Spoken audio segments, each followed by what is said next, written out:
راجع به مرحوم نوبخش صحبت کردم. براتونم فیلم میگم توی خیاطی بهت خیال بدم.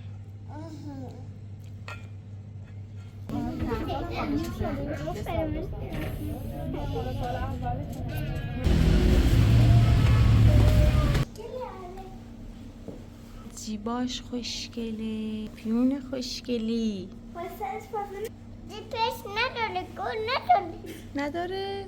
نه. نه این پسر اینا.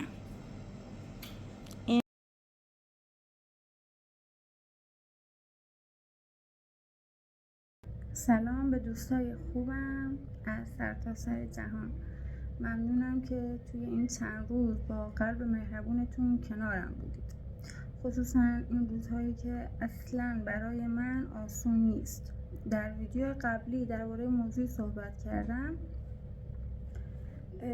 حقیقتش گفتن این موضوع برای من یکی از سخت‌ترین کارهای زندگیمه. من توی ویدیوهای قبلی راجع به مرحوم نوبخش صحبت کردم، در مورد شخصی که یه بخش خیلی خوبی از زندگی من بود، شخصی که خاطرهاش هنوز هست ولی متاسفانه خودش دیگه بین ما نیست. راستش رو بخوایم بعد از اون ویدیو پیام هایی از شما گرفتم که بعضی هاشون پر از عشق و همدردی بود، پر از فهم بود و بعضی هاشون پر از سوء تفاهم بود. برای خیلیاتون سوء تفاهم پیش اومده بود که اصلا چرا من باید راجع به مرحوم نوبخش ویدیو ضبط کنم و اون بغض سنگین من به خاطر چی بود اصلا. منم به احترام همه شما، به احترام اون محبتی که ازتون دیده بودم و مهمتر از همه به احترام حقیقتی که باید همه جا باشه، احساس کردم باید این ویدیو رو ضبط کنم، به سوالاتون پاسخ بدم. تقریبا 90% از سوالات شما جوابش همین موضوعیه که امشب میخوام باهاتون حرف بزنم. مرحوم نوبخش هیچ وقت همسر بنده نبودن و توی گذشته نه رسمی نه غیر رسمی ایشون فقط پسرعموی پدرم بودن. یه فامیل بودن. شخصی که بعد از اینکه فهمیدن من مشکل دارم میومدن به همون سر میزدن. گاهی وقتا میومد حالمون رو میپرسید، میومد به بچه ها سر میزد و کمک میکرد که بچه ها این تنهایی رو حس نکنن. رستا میشه بیای پایین؟ میشه بیای پایین؟ آفرین. برو بیرون، الان من میام پیشت باشه؟ خب به همینجا با ادب بشی باشه؟ نشکنیش باشه؟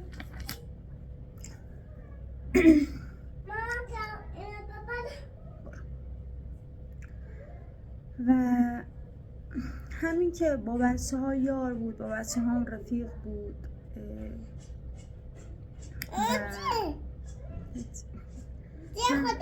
بله آره.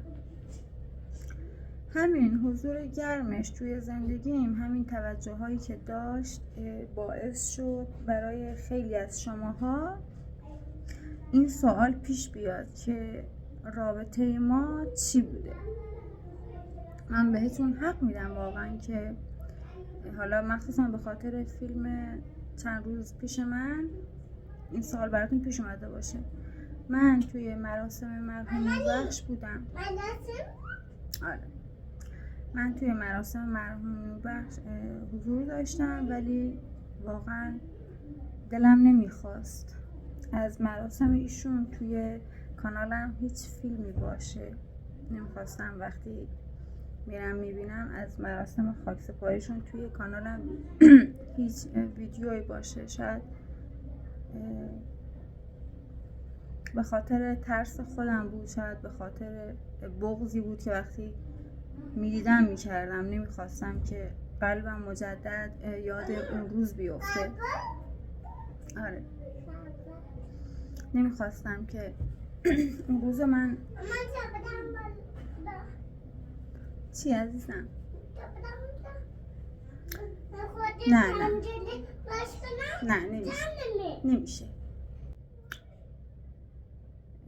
و همونجور که گفتم من دوست نداشتم که اون موقعیت رو فیلمبرداری بکنم و بذارم توی کانال. فقط دوست داشتم از اون تایمی که فقط زنده بودن کنار ما بودن توی کانالم ویدیو باشه. و سر همین احساسات، سر همین حسی که من داشتم، این سوال برای شما پیش اومده بود. حالا من اولش سکوت کردم چون اون موقع لازم نبود چیزی بگم و فکر میکردم همه چی مشخصه براتون. ولی الان که دیگه خودشون در قید حیات نیستن، حالا که شما ازم پرسیدین، من همین موضوع رو براتون روشن کردم. تصمیم گرفتم لابلای این زندگی روزمرم که ویدیو میذارم، ویدیوی اون تایمی که قرار بود باهاتون صحبت کنم راجع به این سوالتون باشه. بله، ما هیچ وقت زندگی مشترکی نداشتیم، بین ما فقط یه رابطه محترمانه و فامیلی بود.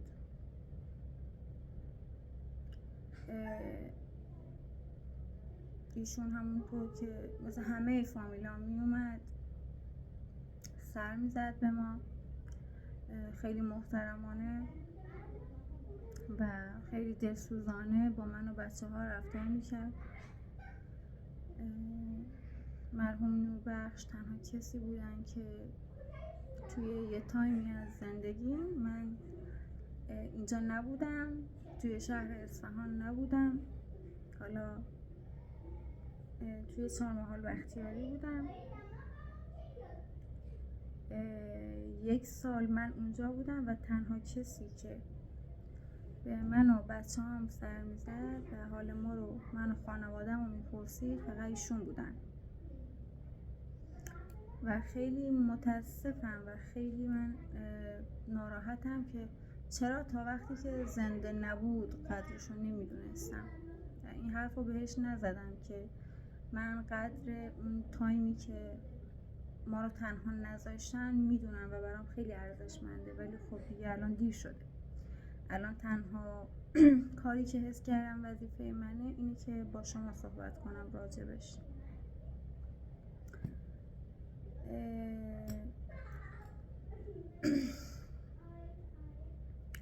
سر همین سر زدن ها و حالا حضور ایشون توی زندگیم، شما حس میکردید که خیلی نزدیکه، خیلی صمیمیه و من هیچ وقت ناراحت نشدم از اون تصویری که شما میدیدید، از اون حسی که داشتید. ولی الان که اون تصویر باعث شد که شما فکر کنید من همسرش بودم، واقعا قلبم شکسته، چون ایشون خودشون خانواده داشتن، بچه داشتن، همسر داشتن. اینطوری نه فقط تصویر من، بلکه یاد و خاطره خودشونم اشتباهی توی ذهن‌ها میموند و این برای من، برای یه حالا مادری که هنوز باید به 1000 تا درد و مشکلات راجع به خودش و بچه‌هاش تلاش کنه، جواب بده، سخت. مرحوم نوربخش مثل یک برادر بودن برای من، نه چیز بیشتری، نه رابطه پنهانی و نه هیچ چیز دیگری. و من امروز با بغض، با احترام، با آرامش فقط میخوام که شما همینو بدونین که هیچ رابطه عاشقانه‌ای نبوده. حس من به ایشون فقط مثل یک برادر بوده. ببینید شما چقدر ایشون محترم بودن، چقدر توی فامیل، چقدر توی اقوام ایشون مرد واقعا خوبی بودن که همه من و اقوامم به شدت براشون سوختیم. میتونم بگم که من تازه فهمیدم داغ عزیز یعنی چی، از دست دادن یکی از عزیزان چقدر میتونه سخت باشه. حالا مخصوصا که حالا اون شخص توی جوونی فوت کرده باشن. من چیزی ازتون پنهون نکردم، فقط فکر نمی‌کردم که واقعا براتون سوال شده باشه و برای همین توضیح نمیدادم. ولی سر ویدیوی چند روز پیشم که گرفته بودم و شما بسیار سوال پرسیده بودین، بهتون حق میدم که واقعا براتون جای سوال پیش اومده باشه که بخواین حقیقت رو بدونین.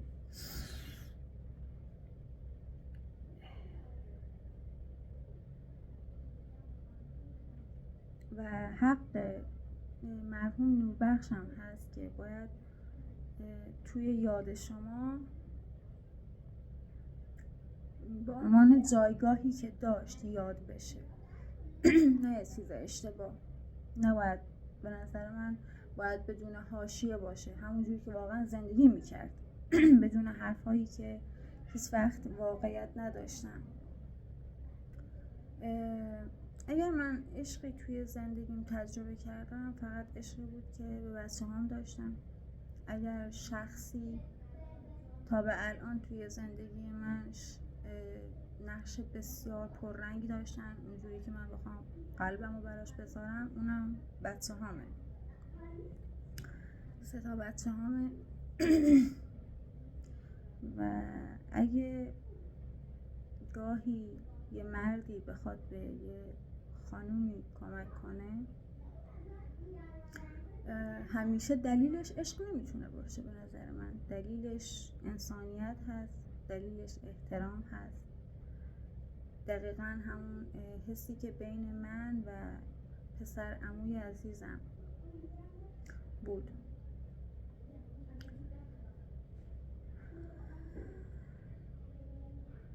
و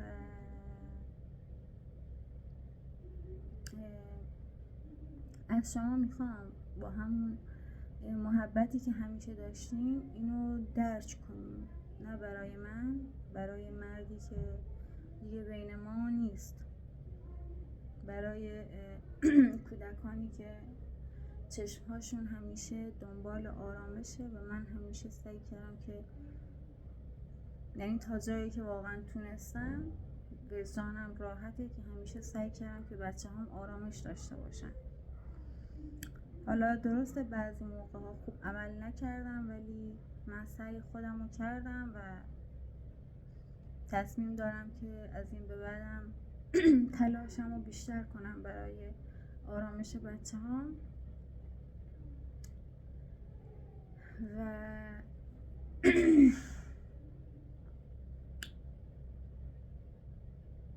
ممنونم که حرفامو شنیدین و قضاوت نمی کنید. خیلی خوشحال میشم، بعضی کامنت ها رو میخونم میگن که فاطمه ما قضاوتت نمی کنیم. باورتون نمیشه، شاید این بالاترین حد از یه درکی باشه که یه انسان میتونه بفهمه، این که قضاوت نکنه. خواهشی که دارم اینه که واقعا من خودم این اجازه رو به خودم نمیدم هیچ وقت که بخوام شخصی رو قضاوت بکنم. یعنی همیشه سعی کردم که بگم خب زندگی خودشه، قطعا صلاح دونسته این کار رو انجام داده، توی اون موقعیتی که اون قرار داشته بهترین کاری که میتونسته انجام بده همون بوده که انجام داده. من الان حالا 1 سال بعدش، 2 سال بعدش، 10 روز بعدش نمیتونم بگم که حالا اون شخص اون روز چه حسی داشته، اون شخص اون روز چقدر بهش سخت گذشته یا خوش گذشته که اون تصمیم گرفته. پس سعی میکنم توی زندگیم قضاوت نکنم و امیدوارم درک کنید که گفتن این جملات برای من آسون نبوده، ولی لازم بود که بیام و توضیح بدم بهتون. از شما خواهش میکنم که مرحوم نوربخش رو با همون دعای خیلی که لایقشه یاد کنید. من یه خانومیم که میگم از هیچ کس هیچ توقعی نداشتم توی زندگیم. هیچ وقت از کسی نخواستم بهم کمک کنه، یا حتی اگه خانواده‌ام باشه هیچ وقت نخواستم ازشون که بهم کمک کنن یا انتظاری از کسی داشته باشم. ولی میگم که ایشون لایق بهترین دعاها هستن و من هم تا جایی که بتونم راجع به خوبیاشون براتون صحبت میکنم. من که بدی ازشون ندیدم. مراقب خودتون و قلب زیباتون باشین. روز خوبی داشته باشین. زندگی سالم، شاد و پربرکتی داشته باشین. ممنونم که تا اینجا به حرفام گوش دادین و بودنتون برای من یه دلگرمی خیلی خیلی خیلی خیلی مهمه. یعنی وقتی که هستم و دارمتون، کامنتاتون رو میبینم، میفهمم که شما برای من خیلی مهم هستین. ممنونم که به حرفام گوش دادین. خدا نگهدارتون.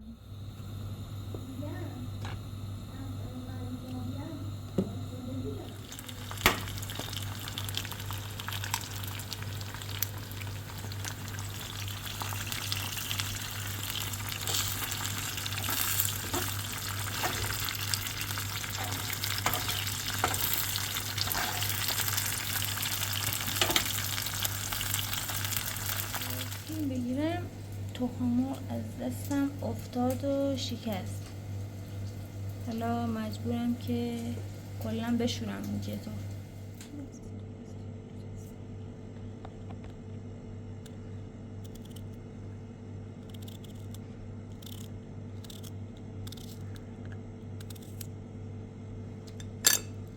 درسته. صبح بخیر.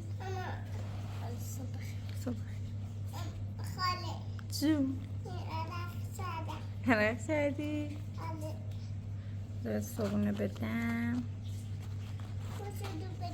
خیارم میخوای؟ خیار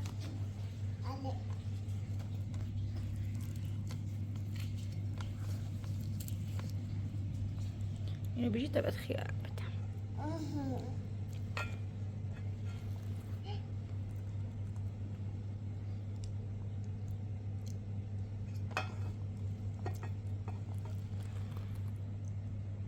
هستی بیا. دوستان من آماده شدم، برم بیرون. باید برم لباس‌های بچه ها رو بگیرم. این حالا نامه‌ای که از طرف مدرسه میدن، آدرس حالا اون فروشگاه یا اون خیاطی که این لباس ها رو میدوزه، باید برم و حالا لباساشون رو بگیرم، لباسای فرم مدرسه‌شو. اگه اونجا اجازه دادن من اونجا براتونم فیلم میگیرم توی خیاطی. حالا اینا مستقیم از تولید کننده مدرسه ها آدرس میدیم و من میرم فرم مدرسه‌شون رو میگیرم. نیسته بای بای کن. بای بای کن. بای بای. بیش تا بری.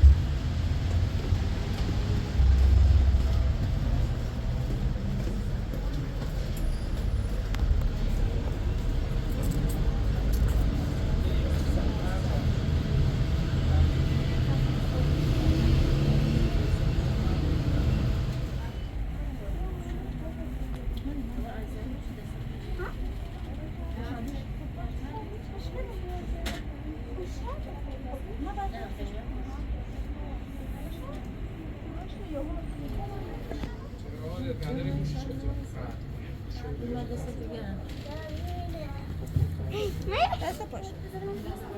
یک بار هم سوال دارم.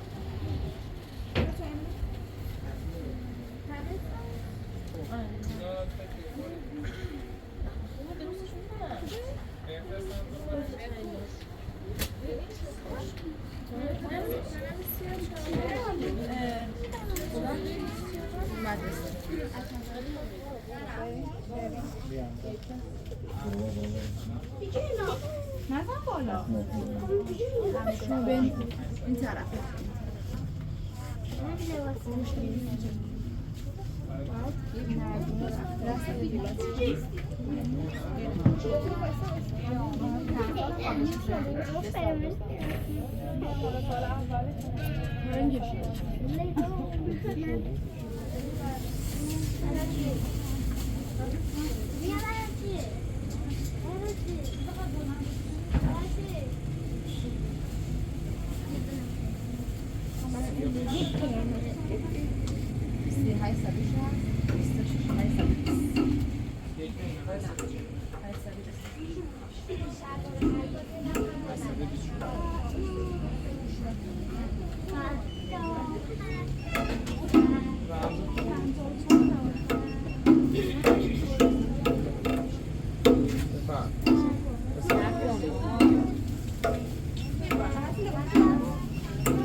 چی میخوری رستا؟ دختر گوشفیل. اینا گوشفیله، یه سوغات از شهر اصفهان با آرد فکر کنم درست میشه. توی اصفهان اینو با دوغ میخورن، یعنی خالی خیلی شیرینه، دلو میزنه، باید با دوغ خورده بشه.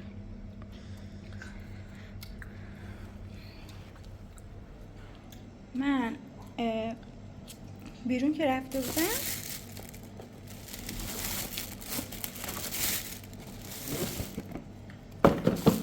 لیوانا رو هم خریدم.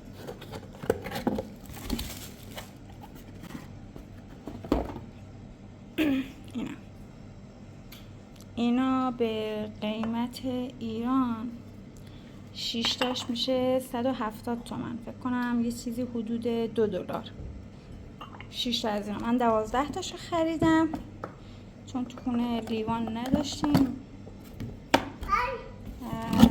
اینم از لباسای بچه ها که الان میپوشن و فیلمشون رو میگیرن. هستی؟ لباستون رو بپوشیم؟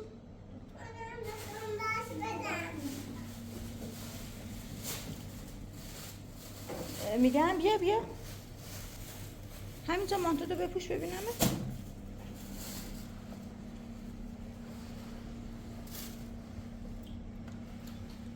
رستا بیا برو لباس پوش، بیا برو. اینا میپوشی؟ نه بپوش. اینا بپوش. اینا بگو بپوش. برو لباس پوش بیا، برو لباس پوش بیا، برو اول تو خودت لباس پوش بیا. اینا هستی به این زمینم الان میپوشه.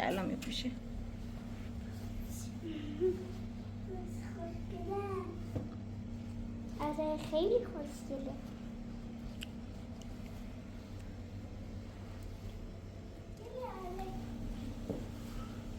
چقدر خوشگله.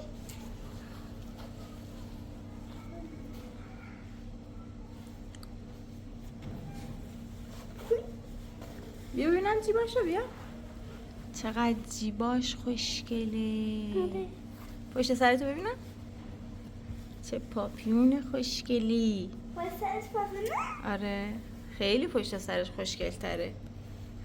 داریوش تو رو ببینم، بیا بشین اینجا. بیا پشت میخوام ببینم بشینی؟ نه پشت سر مونو نمیشه نه.